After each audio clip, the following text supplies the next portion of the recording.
Advance MPSC या YouTube चॅनलला subscribe करा आणि आमचे लेटेस्ट व्हिडिओ बघण्यासाठी नोटिफिकेशन बेलला प्रेस करण्याची विसरू नका.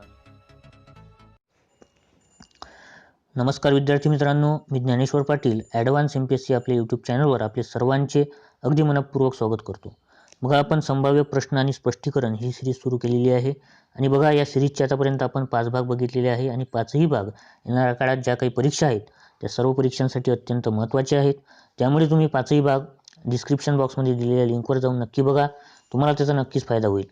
कारण बघा, ही जी आपण संभाव्य प्रश्न आणि स्पष्टीकरण ही सिरीज जे सुरू केलेली आहे, ही सिरीज येणाऱ्या काळात ज्या काही परीक्षा आहेत त्या सर्व परीक्षांसाठी अत्यंत महत्त्वाची असणार आहे. कारण या सिरीजमध्ये आपण आयोगाच्या दर्जानुसार बघा प्रश्न घेतलेले आहेत आणि जी माहिती परीक्षा दृष्टिकोनातून खूप महत्त्वाची आहे ती सर्व माहिती त्या ठिकाणी आपण स्पष्टीकरण म्हणून बघत आहोत. त्यामुळे ज्या घटकावर हा प्रश्न असेल तो संपूर्ण घटक आपला परीक्षा दृष्टिकोनातून खूप चांगल्या प्रकारे प्रिपेअर होत आहे.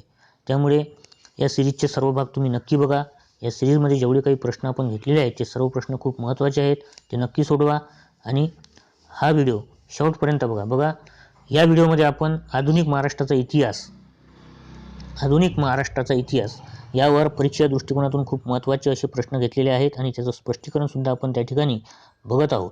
त्यामुळे जी काही परीक्षा दृष्टिकोनातून महत्त्वाची माहिती आहे ती आपण स्पष्टीकरण म्हणून त्या ठिकाणी घेतलेली आहे. त्यामुळे हा व्हिडिओ तुम्ही शेवटपर्यंत नक्की बघा, तुम्हाला याचा नक्कीच फायदा होईल. बघा, आता प्रश्नांना सुरुवात करण्याआधी तुम्हाला काय करायचं आहे, जेव्हा मी हा संपूर्ण प्रश्न वाचेल तर संपूर्ण प्रश्न वाचून झाल्यानंतर तुम्हाला व्हिडिओ काही सेकंदापुरता त्या ठिकाणी पॉज करायचा आहे आणि या प्रश्नाचं नेमकं उत्तर काय असेल यावर थोडासा विचार करायचा आहे आणि तुम्ही ते उत्तर मी उत्तर सांगण्याच्या आधीच कमेंट बॉक्समध्ये मेन्शन केलं तरी चालेल. आणि सर्व प्रश्न तुमचे सोडवून झाल्यानंतर तुमच्या किती प्रश्नांची उत्तरे बरोबर आलीत हे सुद्धा कमेंट बॉक्समध्ये नक्की कळवा. बघा, आता आपला पहिला प्रश्न आहे लोकहितवादी किंवा गोपाळ हरी देशमुख यांच्याबद्दल. तर बघा, लोकहितवादी गोपाळ हरी देशमुख यांच्याबाबत अचूक विधाने निवडायची आहेत. विधान ए आहे ते रतलाम संस्थानाचे दिवाण होते. तर विधान ए आहे ते रतलाम संस्थानाचे दिवाण होते. विधान बी आहे त्यांना जस्टिस ऑफ पीस सन्मानाने गौरवण्यात आले. विधान सी आहे त्यांना राव बहादूर ही पदवी बहाल करण्यात आली होती. आणि विधान डी आहे त्यांनी स्वामी दयानंद सरस्वती यांचे चरित्र लिहिले. तर बघा, गोपाळ हरी देशमुख लोकहितवादी हे खूप महत्त्वाचे एक समाजसुधारक आहेत, होऊन गेलेले आहेत. तर त्यांच्यावर हा प्रश्न आहे आणि त्यांच्याबद्दल आपल्याला अचूक बरोबर विधान निवडायचं आहे. तर विधान ए आहे बघा, ते रतलाम संस्थानाचे दिवाण होते. तर हे विधान बरोबर आहे. तर त्यांनी रतलाम संस्थानाचे दिवाण म्हणून सुद्धा काम केले होते. त्यांना जस्टिस ऑफ पीस सन्मानाने गौरवण्यात आले होते. तर त्यांना बघा जस्टिस ऑफ पीस JP या पदवीने सुद्धा गौरवण्यात आले होते. आता बघा, जस्टिस ऑफ पीस ही पदवी इंग्लंडचा राजा किंवा इंग्लंडची राणी यांच्याकडून ही पदवी हा सन्मान दिला जात होता. कशासाठी? तर त्या संबंधित शहरामध्ये किंवा त्या भागामध्ये शांतता प्रस्थापित करण्यासाठी ही जस्टिस ऑफ पीस पदवी दिली जात होती. तर त्यांचं काम काय होतं की त्या संबंधित शहरामध्ये ते शांतता प्रस्थापित करणारा राजा किंवा राणीचा प्रतिनिधी म्हणजे कोण? Justice of peace. तर ही पदवीसुद्धा लोकहितवादी यांना दिली होती. त्यांना राव बहादूर ही पदवीसुद्धा बहाल करण्यात आली होती. हे सुद्धा विधान बरोबर आहे. आणि सर्वात महत्त्वाचं, त्यांनी स्वामी दयानंद सरस्वती यांचे चरित्र लिहिले होते. हे सुद्धा बरोबर आहे. तर ही चारही विधाने बरोबर आहेत. त्यामुळे याचं अचूक उत्तर होईल पर्याय क्रमांक 4. बघा, लोकहितवादी हे सामाजिक व राजकीय सुधारणा मांडणारे प्रमुख सुधारक होते. तर त्यांनी अनेक सामाजिक आणि राजकीय सुधारणांना वाचा फोडली होती. सामाजिक प्रश्न असतील, स्त्रियांचे प्रश्न असतील, जे काही दलित प्रथा, परंपरा, रूढी या सर्व प्रश्नांवर त्यांनी प्रकाश टाकला होता. ते ब्रिटिश प्रशासनात न्यायाधीश होते. तर ते ब्रिटिश प्रशासनात न्यायाधीश या पदावर होते. त्यांनी रतलाम संस्थानाचे दिवाण म्हणून सुद्धा काम केले होते. त्यानंतर ते न्यायाधीश झाले. अहमदाबाद येथे असिस्टंट जज म्हणून त्यांनी काम केले होते. अहमदनगर येथे ते जे कोर्ट होतं त्याचे मुख्य न्यायाधीश सुद्धा ते होते. तर ते कोण होते? न्यायाधीश होते. पृथ्वीराज चव्हाण, स्वामी दयानंद सरस्वती यांचे चरित्र त्यांनी लिहिले. या दोन महान व्यक्तींचे बघा त्यांनी चरित्र लिहिलेले आहेत. त्यामुळे हे स्टेटमेंट तुम्ही लक्षात ठेवा की लोकहितवादी यांनी कोणाची चरित्र लिहिली? तर पृथ्वीराज चव्हाण आणि स्वामी दयानंद सरस्वती यांनी आर्य समाजाची स्थापना केली होती. आणि सर्वात महत्त्वाचं म्हणजे प्रभाकर या साप्ताहिकातून, भाऊ महाजन यांचं हे साप्ताहिक होतं, यांच्या भाऊ महाजन यांच्या साप्ताहिकातून त्यांनी 108 शतपत्रे लिहिलेली होती, जे खूप प्रसिद्ध आहेत इतिहासामध्ये. त्यामधून त्यांनी अनेक सामाजिक असतील, राजकीय सुधारणा असतील, रूढी परंपरा असतील यांवर त्यांनी प्रकाश टाकला होता. तर ही शतपत्रे 108 प्रभाकर यांच्या भाऊ प्रभाकर या साप्ताहिकातून जे भाऊ महाजन यांचं होतं यांच्या, तर ही माहिती आहे लोकहितवादी यांच्याबद्दल. आता दुसरा प्रश्न आहे बघा आपला, कर्मवीर भाऊराव पाटील यांच्याबद्दल. तर कर्मवीर भाऊराव पाटील यांच्याबाबत योग्य विधाने निवडा.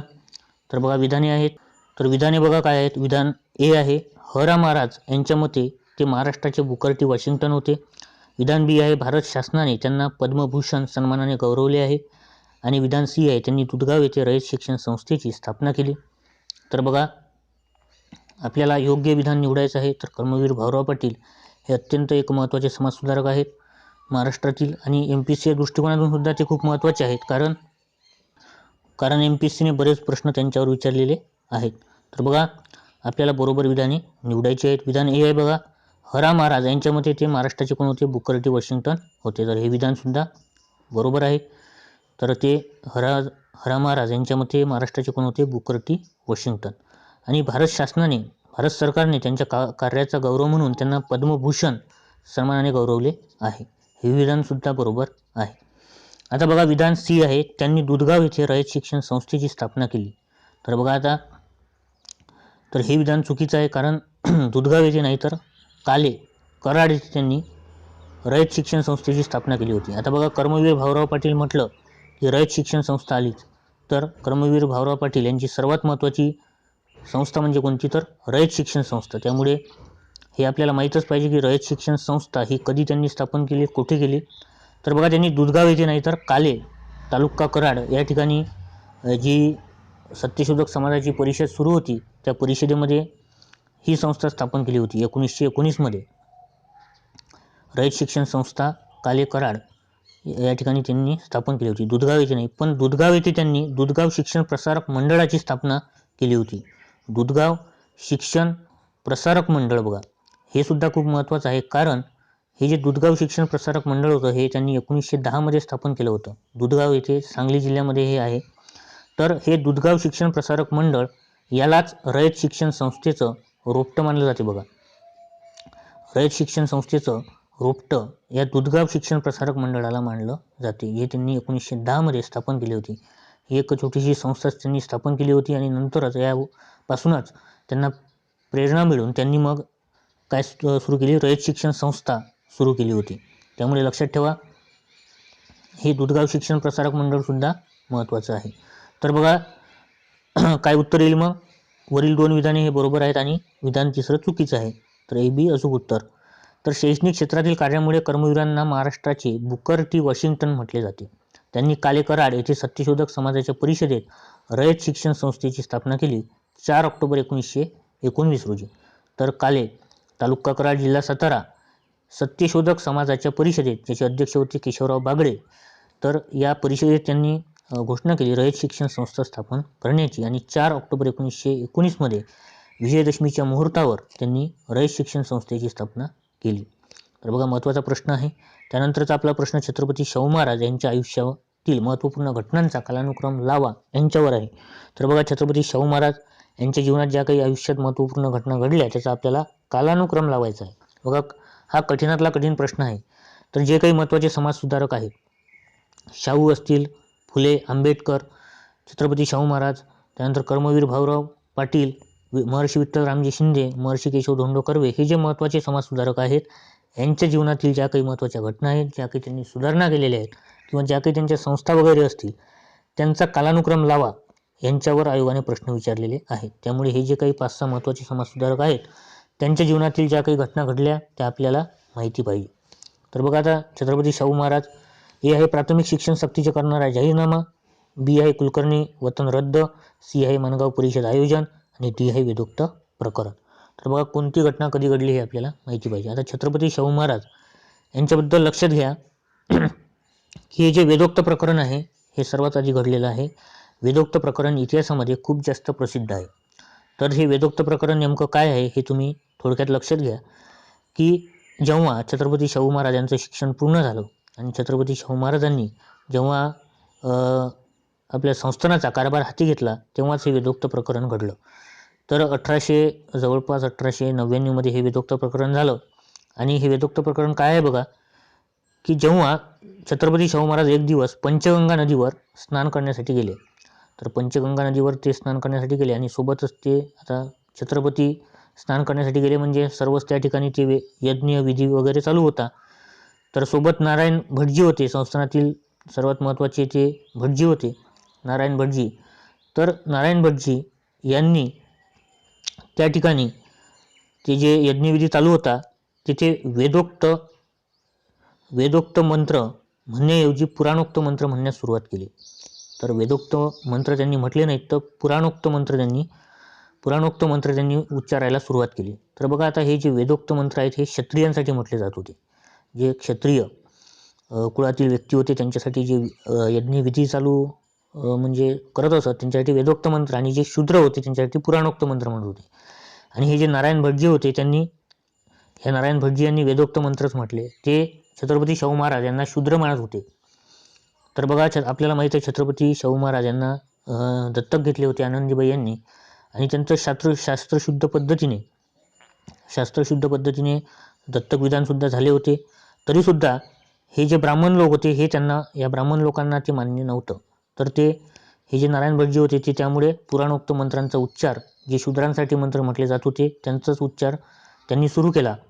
तर बघा हा जो सर्व प्रकार त्या ठिकाणी घडला पंचगंगा नदीवर, हा सर्व प्रकार त्यांचे जे सहकारी होते त्या ठिकाणी जे विद्वान होते त्यांनी छत्रपती शाहू महाराज यांच्या लक्षात आणून दिला की नारायण भटजी हे जे शूद्रांसाठी पुराणोक्त मंत्र म्हणत आहेत ते म्हणत आहेत वेदोक्त मंत्र म्हणत नाही आहेत. तर त्यांनी वेदोक्त मंत्र म्हणण्यास नकार दिला, आणि ही घटना शाहू महाराज यांना खूप जास्त खटकली. कारण आपण छत्रपती असून सुद्धा हे ब्राह्मण लोक किंवा हे भटजी हे म्हणजे पुराणोक्त मंत्र म्हणत आहेत. तर हे लोक जे आपल्या संस्थानातील अज्ञानी गरीब लोक आहेत त्यांच्यासोबत कसे व्यवहार करत असतील हे त्यांच्या म्हणजे लक्षात आले, आणि ही घटना त्यांना खूप वाईट वाटली, आणि हीच घटना त्यांच्या जीवनातील परिवर्तनीय घटना मानली जाते. तर या घटनेपासून त्यांनी म्हणजे जे काही अज्ञानी गरीब लोक आहेत त्यांना म्हणजे वर कसं आणता येईल त्यांच्यासाठी शिक्षण, बऱ्याच सुधारणा केल्या, त्यांना नोकऱ्या दिल्या. आणि हे जे ब्राह्मण जे लोक होते म्हणजे जे भटजी वगैरे लोक होते हे खूप त्यांचा छळ करत होते. तर यांनासुद्धा पदावरून त्यांनी काढून टाकले आणि त्या ठिकाणी नवीन लोक त्या ठिकाणी नेमले. तर त्यापासून छत्रपती शाहू महाराजांनी बऱ्याच सुधारणा करण्यास सुरुवात केली. तर हे वेदोक्त प्रकरण आहे बघा, तुमच्या लक्षात आलं असेल. तर सर्वात आधी त्यांच्या जीवनामध्ये वेदोक्त प्रकरण घडलं, म्हणून हे 1 नंबरवरील 1899 मध्ये नारायण भटजी वेदोक्तऐवजी पुराणोक्त मंत्र म्हणत होते. शाहू महाराज क्षत्रिय नाहीत असा त्यांचा दावा होता, आणि हे वेदोक्त प्रकरण घडलेलं आहे 1899. त्यानंतर जुलै 1917 मध्ये प्राथमिक शिक्षण फी माफीची घोषणा. तर संस्थानामध्ये संपूर्ण त्यांनी प्राथमिक शिक्षण मोफत करून टाकलं 1917 मध्ये. नोव्हेंबर 1917 मध्ये प्राथमिक शिक्षण सक्तीचे करणारा जाहीरनामासुद्धा त्यांनी प्रसिद्ध केला. तर बघा हे त्या काळात असे करणारे पहिले व्यक्ती होते. प्राथमिक शिक्षण मोफत, प्राथमिक शिक्षण सक्तीचे असा जाहीरनामा 1917, त्यामुळे हे दुसऱ्या क्रमांकावर येईल. 1918 मध्ये कुलकर्णी अधिकाराचा गैरवापर करत असल्याने कुलकर्णीचे वतन रद्द करून, बघा जे कुलकर्णी लोक होते त्यांचे वतन रद्द केले आणि त्या ठिकाणी तलाठी यांच्याकडे ते काम सोपवले. तर हे त्यांनी 1918 मध्ये केले. तर कुलकर्णी वतन रद्द तिसऱ्या क्रमांकावर. आणि 1920 मध्ये सर्वात महत्त्वाची जी माणगाव परिषद आहे याचे आयोजन त्यांनी केले होते. तर माणगाव परिषदेचे अध्यक्ष आपल्याला माहीत आहे डॉक्टर बाबासाहेब आंबेडकर होते. तर अस्पृश्यांसाठीची जी पहिली परिषद होती ही माणगाव परिषद 1920 मार्च 1920 मध्ये झाली, त्यामुळे ही सर्वात शेवटी येईल. तर आपलं उत्तर काय येईल? DABC पर्याय क्रमांक 3 आपलं अचूक उत्तर होईल. त्यानंतर चौथा प्रश्न आहे बघा आपला, टिळकांच्या होम रूल लीगमध्ये पुढीलपैकी कोणत्या प्रदेशांचा सहभाग होता हे आपल्याला सांगायचं आहे. तर बघा लोकमान्य टिळक आणि त्यांची होम रूल लीग, तर यामध्ये बघा मुंबई शहराचा समावेश नव्हता. मुंबई शहर वगळता जो महाराष्ट्र होता त्यामध्ये त्यांचा समावेश होता. आणि हैदराबादमध्ये होम रूल लीगच नव्हती, त्यामुळे ते येणार नाही. कर्नाटक होता, त्यानंतर मध्य प्रांत व वराड पण होता, आणि पुणे शहर पण होते, त्यामुळे ACD याचं अचूक उत्तर होईल. तर बघा होम रूल लीग एक महत्त्वाची चळवळ आहे. होम रूल चळवळ 1916 आणि 18 मध्ये ही मुख्यतः कार्यरत होती. नेते होते ॲनी बेझंट आणि लोकमान्य टिळक. आणि यांचा जो झेंडा होता या ठिकाणी तुम्ही बघू शकता, यात ब्रिटिश युनियन जॅकचा सुद्धा समावेश होता. तर होम रूल लीगचा असा झेंडा होता, फ्लॅग होता, त्यामध्ये युनियन जॅक होता. त्यानंतर लाल व हिरव्या रंगाच्या पट्ट्या यांवर चांदण्या होत्या आणि हे चंद्राची कोरसुद्धा होती. टिळकांची होम रूल लीग याचं कार्यक्षेत्र लक्षात घ्या, यावर प्रश्न आलेले आहेत. तर मुंबई वगळता महाराष्ट्र, तर मुंबई त्यांच्या कार्यक्षेत्रात नव्हते. कर्नाटक, मध्य प्रांत, वराड आणि मुंबई वगळता महाराष्ट्र हे त्यांचं कार्यक्षेत्र होतं. आणि ॲनी बेझंट यांचं मुंबईसह मद्रास होतं. मुंबई आणि मद्रास, संपूर्ण मद्रास, उत्तर व दक्षिण भारत हे ॲनी बेझंट यांचं कार्यक्षेत्र होतं. आणि हैदराबाद या ठिकाणी होम रूल लीग गठीत करण्यात आली नव्हती. तर हैदराबादमध्ये होम रूल लीग नव्हती. त्यानंतरचा प्रश्न आहे बघा, आपल्याला योग्य जोड्या जुळवायच्या आहेत. लेखक आणि त्यांचे महत्त्वाचे ग्रंथ हे दिलेले आहेत, याच्या आपल्याला जोड्या जुळवायच्या आहेत. तर बघा, विष्णूशास्त्री पंडित आणि विष्णुबुवा ब्रह्मचारी, त्यानंतर बाळशास्त्री जांभेकर आणि लोकहितवादी. तर विष्णूशास्त्री पंडित यांचा प्रसिद्ध ग्रंथ म्हणजे विधवा विवाह. तर ईश्वरचंद्र विद्यासागर यांचा जो विधवा विवाहावरचा ग्रंथ होता, त्यांचा मराठीत अनुवाद त्यांनी केला होता, विधवा विवाह. तर विष्णूशास्त्री पंडित यांचा आहे विधवा विवाह. विष्णुबुवा ब्रह्मचारी यांचा धर्मप्रकाश हा ग्रंथ आहे. आणि बाळशास्त्री जांभेकर यांनी हिंदुस्थानचा प्राचीन इतिहास म्हणजे 4 आणि लोकहितवादी यांचा लंकेचा इतिहास. तर बघा, पहिल्याचं 1, दुसऱ्याचं 2, पहिल्याचं 1, दुसऱ्याचं 2, 2 ऑप्शन आहेत. पण तिसऱ्याचं 4 म्हणजे पर्याय क्रमांक 4 याचं अचूक उत्तर होईल. तर बघा, विष्णूशास्त्री पंडित यांचा विधवा विवाह, त्यानंतर विष्णुबुवा ब्रह्मचारी धर्मप्रकाश, बाळशास्त्री जांभेकर हिंदुस्थानचा प्राचीन इतिहास, लोकहितवादी यांचा लंकेचा इतिहास. तर हे महत्त्वाचे ग्रंथ आहेत. पुढचा प्रश्न आहे बघा आपला, काँग्रेस अधिवेशनात पुढील घटनांचा योग्य कालानुक्रम, अधिवेशनातील पुढील घटनांचा योग्य कालानुक्रम ओळखा. तर बघा, भारतीय राष्ट्रीय काँग्रेसमध्ये ज्या काही महत्त्वाच्या घटना घडल्या त्या आपल्याला माहिती पाहिजे, त्यावरच हा प्रश्न आहे. तर त्याचा योग्य कालानुक्रम आपल्याला या ठिकाणी ओळखायचा आहे. तर बघा, पूर्ण स्वराज्याचा ठराव, हिंदू मुस्लिम ऐक्य करार, सी आहे मूलभूत हक्कांचा ठराव आणि डी आहे असहकार चळवळीला मान्यता. तर बघा, कोणती घटना कधी घडली हे आपल्याला माहिती पाहिजे. तर भारतीय राष्ट्रीय काँग्रेसमध्ये जे काही ह्या महत्त्वाच्या घटना घडल्या त्यावर हा प्रश्न आहे. तर 1916मध्ये लखनौ अधिवेशनामध्ये ज्याचे अध्यक्ष अंबिकाचरण मुजुमदार होते, त्यामध्ये लखनौ ऐक्य करार घडला. तर हिंदू मुस्लिम ऐक्य करार असं सुद्धा याला म्हटलं जाते, हिंदू मुस्लिम ऐक्य करार.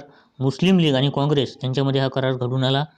तर याला काय म्हणतात, लखनौ ऐक्य करार. यामध्ये लोकमान्य टिळक यांची मुख्य भूमिका होती. यामध्ये जहाल मवाळ युतीसुद्धा घडली होती. तर 1920मधलं नागपूर अधिवेशन, याचे अध्यक्ष होते सी राघवाचारी, या अधिवेशनामध्ये असहकार चळवळीला मान्यता देण्यात आली होती, ज्याचा ठराव R.C. दास म्हणजेच चित्तरंजन दास यांनी मांडला होता. तर बघा, असहकार चळवळीला मान्यता आणि असहकार चळवळीची सुरुवात, तर या 2 महत्त्वाच्या गोष्टी आहेत. तर 1920मध्येच एक कोलकाता येथे विशेष अधिवेशन झालं होतं काँग्रेसचं, ज्याचे अध्यक्ष लाला लजपत राय होते. या अधिवेशनामध्ये विशेष अधिवेशनामध्ये असहकार चळवळ सुरू करायची का नाही, तर याबद्दलचा ठराव मांडला होता महात्मा गांधी यांनी. तर या अधिवेशनामध्ये, नागपूरच्या अधिवेशनामध्ये तो मान्य झाला होता. 1929, बघा आता हे जे काही महत्त्वाचे काँग्रेसचे अधिवेशन आहे, यावर आपण एक मस्त म्हणजे खूप चांगला व्हिडिओ बनवलेला आहे. डिटेलमध्ये तो व्हिडिओ आहे, त्यामध्ये सर्व गोष्टी चांगल्या प्रकारे एक्सप्लेन केलेल्या आहेत. तो व्हिडिओ तुम्ही नक्की बघा, त्याची लिंक मी डिस्क्रिप्शन बॉक्समध्ये दिलेली आहे. त्यामध्ये सर्व काँग्रेसचे अधिवेशन तुमचे कव्हर होतील. तर बघा, 1929मध्ये लाहोर अधिवेशन झालं, ज्याचे अध्यक्ष पंडित जवाहरलाल नेहरू होते. त्यांनी संपूर्ण स्वराज्याचा ठराव त्या अधिवेशनामध्ये मांडला होता आणि संपूर्ण स्वराज्याचा ठरावसुद्धा मांडला होता. आणि 26 जानेवारी हा स्वातंत्र्य दिन, पहिला स्वातंत्र्य दिनसुद्धा त्यांनी साजरा केला होता. 26 जानेवारी 1930 या दिवशी पहिला स्वातंत्र्य दिनसुद्धा साजरा केला होता. 1931मध्ये कराची अधिवेशन झालं होतं. वल्लभभाई पटेल त्याचे अध्यक्ष होते आणि त्यांनी मूलभूत हक्कांचा ठराव पारित केला होता. तर बघा, सर्वात आधी येईल हिंदू मुस्लिम ऐक्य करार 1916चा पहिल्या क्रमांकावर, त्यानंतर असहकार चळवळीला मान्यता 1920 दुसऱ्या क्रमांकावर, त्यानंतर पूर्ण स्वराज्याचा ठराव 1929 आणि मूलभूत हक्कांचा ठराव हा 1931. तर उत्तर काय येईल, बी, डी अगोदर येईल बघा, अगोदर येईल बी बरोबर आहे. त्यानंतर येईल डी, बी डी, त्यानंतर येईल ए आणि त्यानंतर येईल C. B D A C. B D A C आहे का यामध्ये? बी ए डी सी आहे. तर बघा यामध्ये थोडेसे ऑप्शन चुकलेले आहेत. तर आपला योग्य पर्याय काय येईल? बी डी ए सी याचं अचूक उत्तर होईल. त्यानंतर महत्त्वाचा प्रश्न आहे बघा, देशाची दुश्मन हे पुस्तक पुढीलपैकी कोणी लिहिले? केशवराव जेधे, दिनकरराव जवळकर, केशवराव बागडे, गणपत नलवडे. तर देशाची दुश्मन हे खूप प्रसिद्ध पुस्तक आहे. हे पुस्तक दिनकरराव जवळकर या ब्राह्मणेतर नेत्याने, कार्यकर्त्यांनी लिहिलेले आहे. दिनकरराव जवळकर यांचं ते पुस्तक आहे. तर दिनकरराव जवळकर ब्राह्मणेतर चळवळीचे मुख्य कार्यकर्ते आहेत. 1925 साली बघा, गणपत नलवडे यांनी सत्यशोधक की ख्रिस्ती सेवक या पुस्तिकेतून महात्मा फुलेंची बदनामी केली होती. तर गणपत नलवडे यांनी सत्यशोधक की ख्रिस्ती सेवक अशा प्रकारचे एक पुस्तक लिहिलं आणि त्यामध्ये महात्मा फुले यांची बदनामी केली. त्यामुळे जे ब्राह्मणेतर नेते होते दिनकरराव जवळकर हे भडकले आणि त्यांनी याला प्रत्युत्तर दिलं. दिनकरराव जवळकर यांनी देशाची दुश्मन हे पुस्तक लिहिलं. यामध्ये या पुस्तकातून लोकमान्य टिळक, चिपळूणकर हे जे ब्राह्मण होते या नेत्यांवर टीका केली आणि याविरुद्ध मग पुणे खटल्यात याविरुद्ध पुणे कोर्टात त्यांच्यावर खटलासुद्धा दाखल करण्यात आला होता दिनकरराव जवळकर यांच्यावर. तर मुंबई उच्च न्यायालयात यामध्ये पुणे कोर्टामध्ये ते जवळकर दोषीसुद्धा ठरले होते. तर त्यांना शिक्षासुद्धा दिली होती जवळकर यांना पुणे कोर्टाने. मात्र मुंबई उच्च न्यायालयामध्ये मग ती केस गेली मुंबई हायकोर्टामध्ये आणि त्यामध्ये जवळकर निर्दोष सुटले. तर यावेळी जवळकर यांचे वकीलपत्र डॉक्टर बाबासाहेब आंबेडकर यांनी घेतले होते. तर लक्षात घ्या, देशाची दुश्मन दिनकरराव जवळकर हे महत्त्वाचं पुस्तक त्यांनी लिहिलं होतं. त्यानंतरचा आपला प्रश्न आहे बघा, पुढीलपैकी कोणती ग्रंथसंपदा महात्मा फुले यांची आहे? तर बघा, महात्मा फुले यांच्या ग्रंथसंपदा खूप महत्त्वाच्या आहेत. तर कोणती ग्रंथसंपदा, कोणता ग्रंथ त्यांचे आहेत आपल्याला ओळखायचं आहे. गुलामगिरी, इशारा, सत्सार, अस्पृश्यांची कैफियत, माझी साक्ष आणि FI विकार विलसित. तर बघा, गुलामगिरी हे त्यांचा ग्रंथ आहे. इशारा आहे, सत्सारसुद्धा आहे, अस्पृश्यांची कैफियत हा सुद्धा ग्रंथ आहे.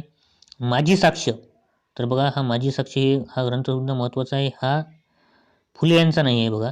माझी साक्ष हे आत्मवृत्त आहे पंडिता रमाबाई यांचं. तर पंडिता रमाबाई यांचं आत्मचरित्र आहे माझी साक्ष. तर लक्षात ठेवा. आणि विकार विलसित, जे विकार विलसित आहे हा ग्रंथ आहे गोपाळ गणेश आगरकरचा. हा सुद्धा त्यांचा नाही आहे. तर गोपाळ गणेश आगरकर यांनी हॅम्लेट यांचं मराठीमध्ये भाषांतर केलेलं आहे. हॅम्लेट या ग्रंथाचं मराठीमध्ये भाषांतर विकार विलसित. तर काय येईल आपलं उत्तर? ABCD पर्याय क्रमांक 2. तर बघा, महात्मा ज्योतिबा फुले यांची ग्रंथसंपदा जी आहे ती खूप महत्त्वाची आहे, कारण आयोगाने त्यावर वारंवार प्रश्न विचारलेले आहे. तर बघा, ही ग्रंथसंपदा सगळी आपण एका ठिकाणी घेतलेली आहे. तृतीयरत्न 1855 मध्ये लिहिलं. छत्रपती शिवाजी महाराज यांचा पोवाडा 1869 मध्ये लिहिला. ब्राह्मणांचे कसब 1869 मध्ये. गुलामगिरी 1873 मध्ये. शेतकऱ्यांचा आसूड 1883 मध्ये. इशारा 1885. सत्सार 1885, सत्सार भाग 2 1885. अस्पृश्यांची कैफियत 1887. आणि सार्वजनिक सत्यधर्म, बघा सार्वजनिक सत्यधर्म हा पुस्तक जे आहे, हा जो ग्रंथ आहे हा महत्त्वाचा आहे. त्यांनी 1 एप्रिल 1889 मध्ये हा पूर्ण केला आणि हा ग्रंथ त्यांच्या मृत्यूनंतर प्रकाशित झाला. तर सार्वजनिक सत्यधर्म महत्त्वाचा आहे. अखंडादी काव्यरचना हा सुद्धा त्यांचा ग्रंथ आहे. पुढील प्रश्न आहे बघा, महर्षी धोंडो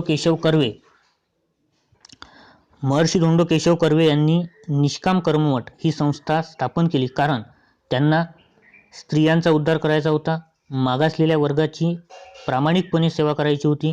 पर्याय 3 आहे निस्वार्थी शिक्षण व्यवस्था निर्माण करायची होती. आणि पर्याय 4 आहे स्वार्थी दृष्टिकोन न ठेवता समाजाची सेवा करायची होती. तर बघा, याचं अचूक उत्तर आहे पर्याय क्रमांक 4, स्वार्थी दृष्टिकोन न ठेवता समाजाची सेवा करायची होती. यासाठी त्यांनी निष्काम कर्ममठ ही संस्था स्थापन केली होती. तर बघा, याचं अचूक उत्तर काय येईल? पर्याय क्रमांक 4. आता महर्षी धोंडो केशव कर्वे यांनी स्थापन केलेल्या ज्या संस्था आहेत त्या खूप महत्त्वाच्या आहेत. यांवर आयोगाने वारंवार प्रश्न विचारलेले आहेत. तर बघा, पहिली आहे विधवा विवाह तेजक मंडळ 1893. त्यानंतर आहे विधवा विवाह प्रतिबंधक निवारण मंडळी 1895. तर विधवा विवाहोत्तेजक मंडळ याचंच नाव त्यांनी बदलून विधवा विवाह प्रतिबंधक निवारण मंडळीची स्थापना केली, म्हणजे नाव चेंज केलं. त्यानंतर महिलाश्रम विधवांसाठी 1898 स्थापन केली महिलाश्रम. त्यानंतर अनाथ बालिकाश्रम हिंगणे येथे 1899. तर अनाथ बालिकाश्रम विधवांसाठी स्थापन केली होती. तर ही अगोदर सदाशिव पेठ पुणे या ठिकाणी स्थापन केली होती, परंतु त्या ठिकाणी प्लेगची साथ असल्यामुळे त्यांनी ते हिंगणे या ठिकाणी शिफ्ट केली होती 1899 त्यानंतर स्त्री शिक्षण संस्था ही सुद्धा हिंगणे या ठिकाणी स्थापन केलेली आहे. स्त्री शिक्षण संस्था महर्षी कर्वे स्त्री शिक्षण संस्था हिंगणे 1907 सध्या ती ओळखली जाते. निष्काम कर्ममठ 1910 स्थापना आहे. महिला विद्यापीठ बघा, खूप महत्त्वाची संस्था किंवा विद्यापीठ, म्हणजे देशातील पहिले महिला विद्यापीठ स्थापन त्यांनी केले. महिला विद्यापीठ 1916 जपानचे जे महिला विद्यापीठ होते त्याची प्रेरणा घेऊन त्यांनी हे विद्यापीठ स्थापन केले होते भारतामध्ये. तर जपान या विद्यापीठाची प्रेरणा घेऊन महिला विद्यापीठ 1916 स्थापन केले होते. तर 1920 त्याला SNDT असं नाव दिलं. श्रीमती नाथीबाई दामोदर ठाकरसी असं नाव त्यांनी दिलं, कारण जे विठ्ठल दामोदर दास ठाकरसी होते यांनी 15 लाखांची देणगी या महिला विद्यापीठासाठी दिली होती. तर म्हणून 1920 त्यांच्या आईचं नाव या विद्यापीठाला देण्यात आलं. महर्षी कर्वे यांनी श्रीमती नाथीबाई दामोदर ठाकरसी असं नाव त्याचं दिलं. तर लक्षात घ्या. महाराष्ट्र ग्राम प्राथमिक शिक्षण मंडळाची स्थापना 1936 करण्यात आली. समता संघ 1944 स्थापन केला. जाती निर्मूलन करण्यासाठी, जातीभेद नष्ट करण्यासाठी समता संघाची स्थापना. बघा, समता संघ 1944 आणि जाती निर्मूलन संस्था किंवा संघटना ही 1948 त्यांनी स्थापन केली. तर बघा, ह्या खूप महत्त्वाच्या संस्था आहेत ज्यावर आयोगाने वारंवार प्रश्न विचारलेले आहेत. तर बघा, ह्या आपल्या लक्षातच पाहिजे आणि एवढ्याच लक्षात ठेवा, यावरच प्रश्न तुम्हाला पाहायला मिळतील. तर आपला पुढचा प्रश्न आहे बघा, मुंबई विद्यापीठाच्या पहिल्या 4 पदवीधारकांमध्ये पुढीलपैकी कोणाचा समावेश नव्हता. तर बघा, मुंबई विद्यापीठ जेव्हा स्थापन केले तर जेव्हा त्या विद्यापीठातून पहिले फक्त 4च पदवीधर झाले. तर पहिली बॅच ही फक्त 4 जणांची होती आणि ते 4ही व्यक्ती खूप महत्त्वाचे आहेत, त्यामुळे ते आपल्याला माहिती असायला पाहिजेत. तर बघा, त्यामध्ये कोणाचा समावेश नव्हता हे आपल्याला ओळखायचं आहे.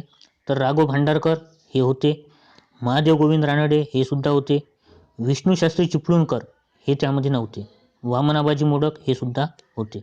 तर आपलं उत्तर काय येईल? पर्याय क्रमांक 3 विष्णूशास्त्री चिपळूणकर. तर बघा, मुंबई विद्यापीठ ज्याची स्थापना आहे 18 जुलै 1857 या दिवसची. तर बघा, वुड्सचा खलिता याने 3 विद्यापीठे स्थापन केली होती, मुंबई, मद्रास आणि कलकत्ता. तर त्यापैकी एक विद्यापीठ आहे आणि 4च मुंबई विद्यापीठातून पहिली बॅच ही 4च जणांची निघाली. त्यामध्ये होते बघा, 1962 साली पदवी घेऊन हे बाहेर पडले. तर महादेव गोविंद रानडे त्यामध्ये होते, राघव भांडारकर हे 2 व्यक्ती तर खूप महत्त्वाचे समाजसुधारक आहेत. महादेव गोविंद रानडे, राघव भांडारकर, वामन आबाजी मोडक हे सुद्धा महत्त्वाचे आहेत आणि बाळ मंगेश वागडे हे सुद्धा एक महत्त्वाचे व्यक्ती आहेत. बाळ मंगेश वागडे हे प्रार्थना समाजाचे संस्थापक सचिव होते. बघा, हे 4ही व्यक्ती प्रार्थना समाजाशी निगडीत आहेत आणि बाळ मंगेश वागडे हे प्रार्थना समाजाचे संस्थापक सचिव होते.